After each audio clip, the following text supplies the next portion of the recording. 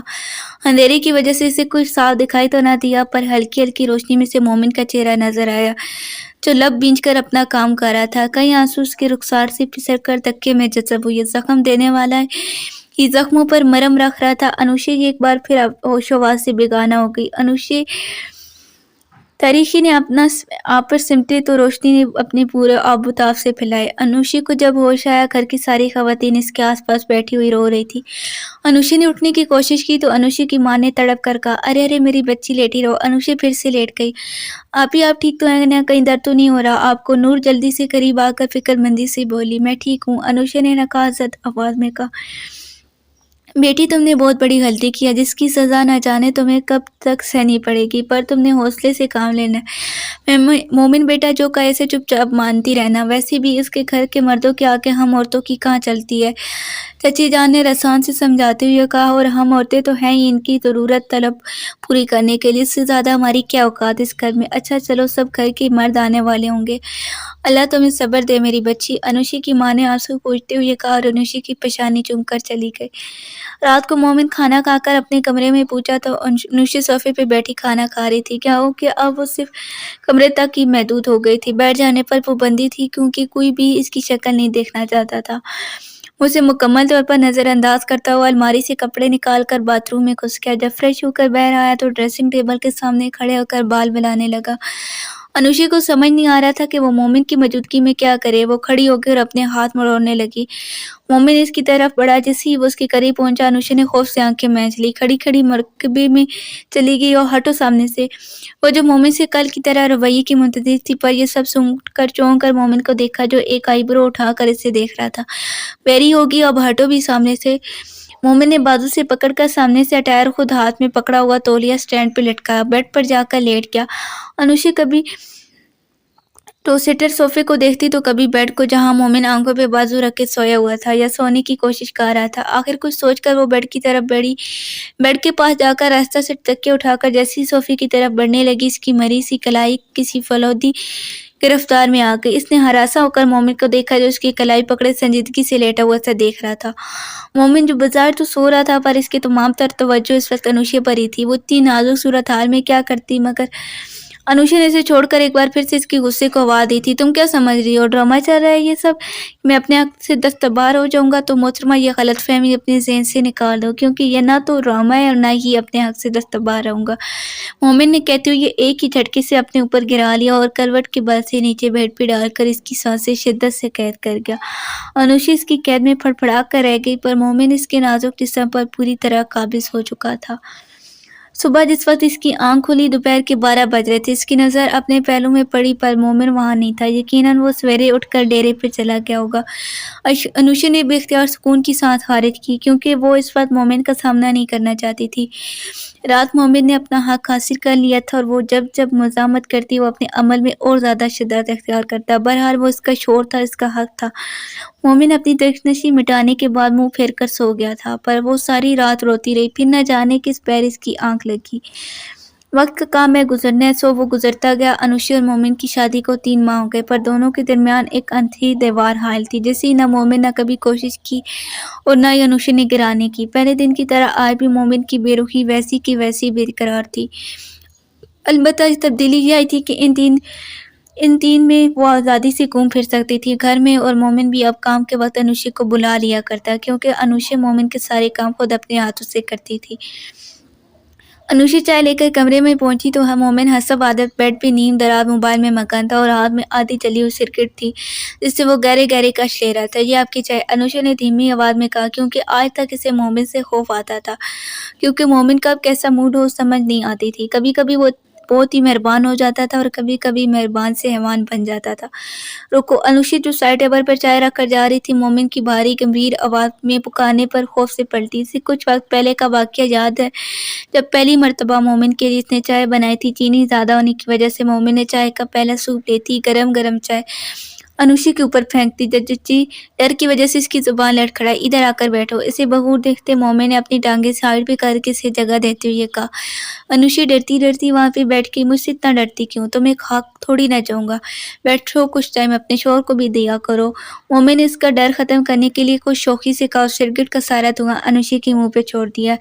جیسے ہی مومن نے دھواں اس کے چہرے پہ چھوڑا، انوشا کا دم گھٹنے لگ کر وہ منہ پہ ہاتھ رکھ کر واش روم کی طرف بھاگی۔ مومن کو تو کچھ سمجھ ہی نہیں آیا، فوراً واش روم کی طرف اس کے پیچھے بھاگا۔ وہ وہاں پہنچا تو وہ بیسن پہ جھکی ہوئی کیا کر رہی تھی۔ مومن نے اس کا رخ اپنی طرف پھیرا تو حیران رہ گیا۔ انوشا کا پورا چہرہ سرخ اور آنسوں سے بھیگا ہوا تھا۔ کیا ہوا ہے؟ تمہاری طبیعت تو ٹھیک ہے؟ ہاں میں ٹھیک ہوں، یہ الٹیاں تو پچھلے 2 دن سے آ رہی ہیں۔ پریشان ہونے کی ضرورت نہیں، شاید کچھ الٹا سیدھا کھا لیا ہوگا میں نے۔ انوشا نے ٹاول سے اپنا چہرہ صاف کرتے ہوئے اسے تسلی دیتے ہوئے کہا، کیسے ٹھیک ہو؟ میں ابھی ڈاکٹر کو فون کرتا ہوں، تم بیڈ پہ آرام سے لیٹو۔ وہ حیران تھا، اسے یقین ہی نہیں ہو رہا تھا جو کچھ ابھی کچھ دیر پہلے ڈاکٹر صاحبہ کہہ کر گئی تھی وہ باپ بننے والا ہے۔ اس کا دل خوشی سے ناچ رہا تھا۔ وہ چاہتا تو انوشا کو پکڑ کر سینے میں بھینچ کر، پر ہائے یہ جو ہمیشہ ان دونوں کے بیچ رہی تھی، اب وہ ایسے کرنے سے روک رہی تھی۔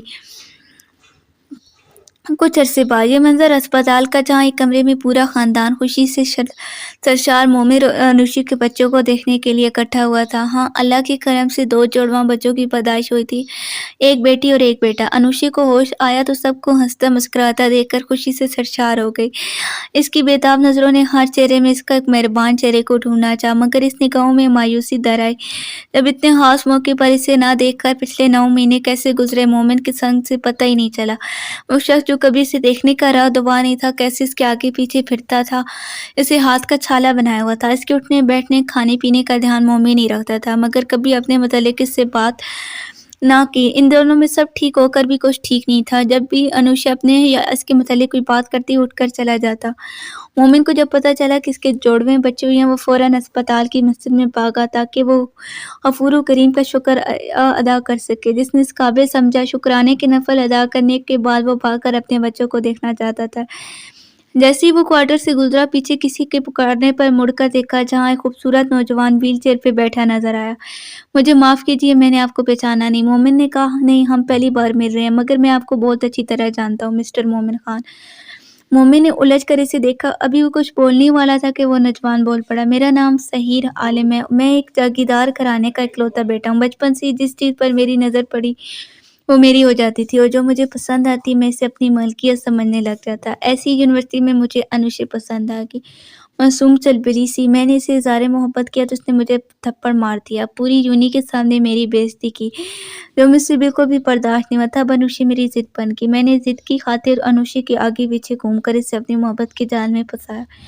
جب وہ میرے بچھائی ہوئے جال میں پھنس گئی تو میں نے اسے برگرا کر گھر والوں کے خلاف کر کہ ہم بھاگ جاتے ہیں، کیونکہ ہمارے گھر والے کبھی نہیں مانیں گے۔ اس دن تو وہ مان گئی، پر نہ جانے اگلے دن اسے کیا ہوا۔ اس نے آ کر مجھے منع کر دیا کہ وہ میرے ساتھ کہیں نہیں جائے گی۔ مجھے اس پر بہت غصہ آیا کیونکہ مجھے اپنا پلان فیل ہوتا ہوا نظر آ رہا تھا۔ میں نے اسے ایک بار پھر سمجھانے کی کوشش کی مگر وہ اپنے گھر والوں کی عزت کی خاطر اپنے پیار کو بھی بلانا چاہتی تھی۔ جب اس نے مجھے صاف صاف منع کیا تو میں نے اس کی تصویریں دکھائی جو کہ کچھ عرصے قبل میں اس کی چوری چھپے لے چکا تھا اور انہیں فوٹو شاپ کر کے اسے دکھایا اور بلیک میل کیا کہ اگر اس نے مجھ سے شادی نہیں کی تو میں یہ ساری تصویریں نیٹ پہ اپلوڈ کر دوں گا۔ تو ایسے وہ مجبور ہو کر میرے اشاروں پہ ناچنے لگی۔ میں اسے کسی کو نہ بتانے کی دھمکی بھی دی تھی تو جو کہ کرامت ثابت ہوئی۔ میں نے اسے بگانے پر مجبور کیا۔ وہ روتی گڑ گڑاتی رہی مگر میں نے اس پر رحم نہیں کیا۔ مگر میں بھول گیا تھا ضروری نہیں وہ سب ہو جو ہم نے پلان کر رکھا ہو۔ کہتے ہیں نا کہ خدا کی لاٹھی بے آواز ہے۔ جس وقت وہ گھر سے بھاگی تم کہیں سے آ گئے اور اسے لے کر چلے گئے۔ میں ڈر گیا اور وہاں سے گاڑی بھگا کر لے گیا مگر مین روڈ پر میرا بری طریقے سے ایکسیڈنٹ ہو گیا اور میں چلنے پھرنے سے محروم ہو گیا۔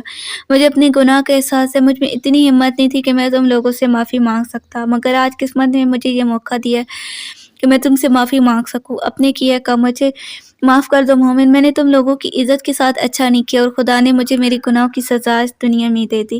وہ کوارٹر میں بیٹھ کر بچوں کی طرح پھوٹ پھوٹ کر رو پڑا۔ اس نے کتنا برا سلوک کیا تھا اس کے ساتھ اور وہ چپ چاپ سہتی رہی تھی۔ آج وہ اپنے آپ سے ہی نظریں ملانے کے قابل نہیں رہا تھا۔ ایک ایک کر کے سارے اپنے کیے گئے ظلم یاد آنے لگے جو اس نے اپنی بیوی پر کیے تھے۔ کبھی یہ بھی نہیں سوچا تھا کہ اس نسل کیا آمین ہے۔ اب پچھتاوے کے علاوہ اس کے پاس کچھ بھی نہیں تھا۔ ستم سہنے کی عادت ہو گئی ہے کہ مجھ کو بھی محبت ہو گئی ہے۔ تجھے ہے فکر دنیا اور مجھ کو فقط تیری ایجاد ہو گئی ہے۔ ستم گر کیا خبر تجھ کو محبت عبادت تھی اذیت ہو گئی ہے۔ ہمارے دل پر اپنا ہاتھ رکھ دو بہت بےتاب حسرت ہو گئی ہے۔ بہلانے سے بہلتا ہی نہیں اب یہ دل کی کیسی حالت ہو گئی ہے۔ وہ ہمت جمع کرتا ہوا انوشی کے پاس پہنچا۔ وہ آنکھیں بند کر کے لیٹی ہوئی تھی۔ وہ چپ چاپ بیڈ کے پاس رکھے اسٹول پر بیٹھ گیا۔ کمرے میں سوائے ان دونوں کے کوئی نہیں تھا۔ انوشی نے اس کے احساس کو محسوس کر کے یہ شعر پڑھا۔ مومن دم سادہ اس کے اقرار محبت سن رہا تھا۔ مومن اس کا ہاتھ پکڑ کر اس پر اپنا ماتھا ٹکا کر ایک بار پھر ضبط کھو بیٹھا تھا۔ آئی ایم سوری، مجھے معاف کر دو انوشی۔ میں تمہارا گناہ گار ہوں۔ میں نے تم پر بہت ظلم کیا، نہ کتنا برا سلوک کیا تمہارے ساتھ۔ تم چپ چاپ کیوں سہتی رہی؟ مجھے بتاتی تو صحیح۔ انوشی بے یقینی سے اسے دیکھ رہی تھی۔ یہ ہے وہ کیا کہہ رہا تھا؟ اس نے تو اظہار محبت کیا تھا، اس کے جواب میں وہ رو کیوں رہا تھا؟ اسے بالکل اچھا نہیں لگ رہا تھا اسے اپنے مرتبے سے نیچے آ کر اس سے معافی مانگتا ہوا کیونکہ وہ تو کب سے اسے معاف کر چکی تھی۔ مومن پلیز آپ یہ کیا کر رہے ہیں؟ آپ ایسے بالکل اچھے نہیں لگ رہے۔ مجھے تو اس کھڑوس مومن سے محبت ہوئی ہے جو پتہ نہیں کہاں ہے۔ آپ نے انہیں کہیں دیکھا ہے؟ انوشی پہلے سنجیدگی سے کہتی آخر میں اس کا لہجہ شرارتی ہو گیا۔